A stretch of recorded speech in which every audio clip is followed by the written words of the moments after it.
I will talk something about risk management in agriculture. Nowadays, agriculture for the farmers, it is something very difficult. Farmers are facing difficulty. There is a number of dimensions to the risk management in agriculture, and first and foremost thing is that land and water management, it has gone awry.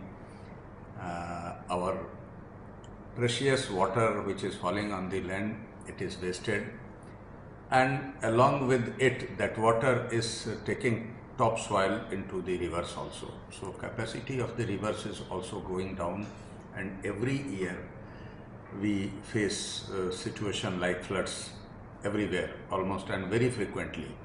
And because of that, the other side of it is that we face droughts also because of that only. So there is one common factor in this, that we have cut our trees like anything. Everywhere you see it is agriculture only, there is no horticulture.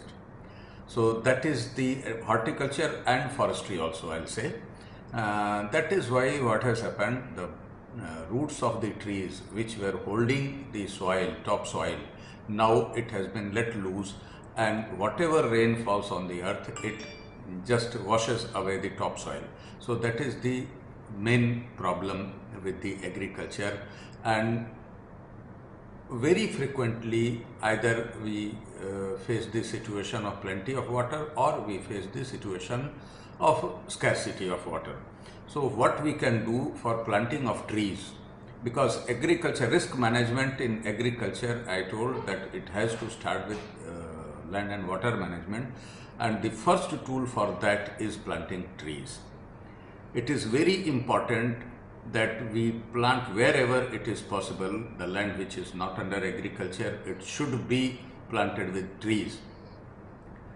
A number of programs are being run. People plant saplings, they put saplings there, and they have to take care of it. It is very difficult, it is very costly also. A very easy method is there which we can use.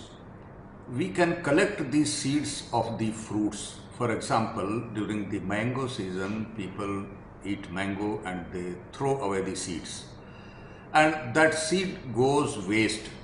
What we can do, we can collect the seeds, and just like that we can collect the seeds of neem also, and all these seeds can be dispersed in those areas which is not frequented by the people. So in that way we will be, of course the percentage of survival, it will be very low, but at least there will be survival, and we don't have to take care much, we don't have to take much care about those trees. So it is very important that we collect all the seeds of the fruits which we eat, and seeds of, I mentioned neem seeds.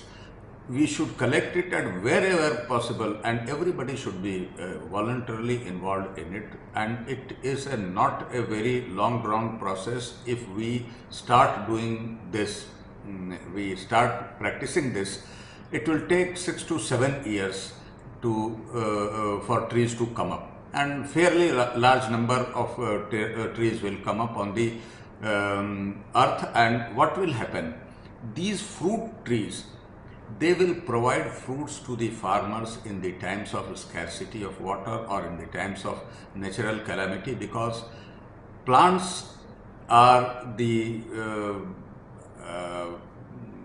vegetation which can withstand any sort of calamity. It may be typhoon, it may be tsunami, it may be anything, whatever may be, and they will stand there like that only, and they will give fruits also. So for risk management in agriculture, we have to plant trees, and we have to save trees, and particularly if it is a fruit tree, it will give something to the farmers for eating. Then another which is very important category of plants, that is banyan category of plants are there, I mean trees are there. Peepal, bargad, and all those trees are very important for land and water management. They are very big trees, They continue to be there under all calamities, and their survival is very good under stressed situation. So what we can do, we know that seeds of these trees are dispersed by the birds, and particularly our sparrow.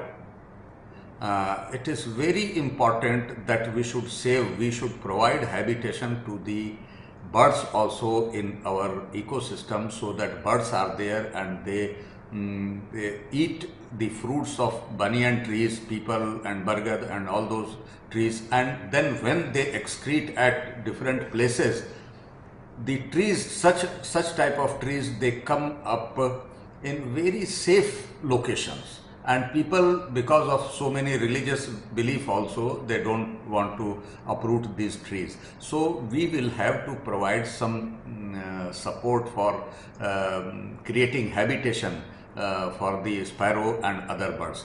For example, a very simple method is there. Any shoe box or any such type of boxes can be put on the trees and or other safe places where these sparrows or other birds may come up, and they may put their nests also there inside that shoebox. It is very important. It has been advocated by so many people, but it has not been practiced. It is not that I am saying something new. It is already there, but nobody is practicing.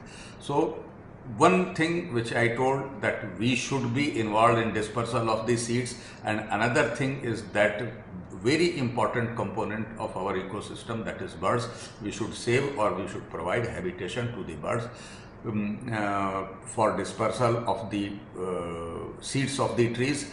So that way we can at least start generation of the trees on the earth, which we have cut, and we have, in that way we have spoiled our whole topsoil, and lot of water which we receive during rainy season, it goes waste. And as you know, with the runoff water, a lot of topsoil is also it is taken away by the flowing water. So these things are very important. At least let us start risk management in agriculture by planting of trees or supporting planting of trees. Thank you.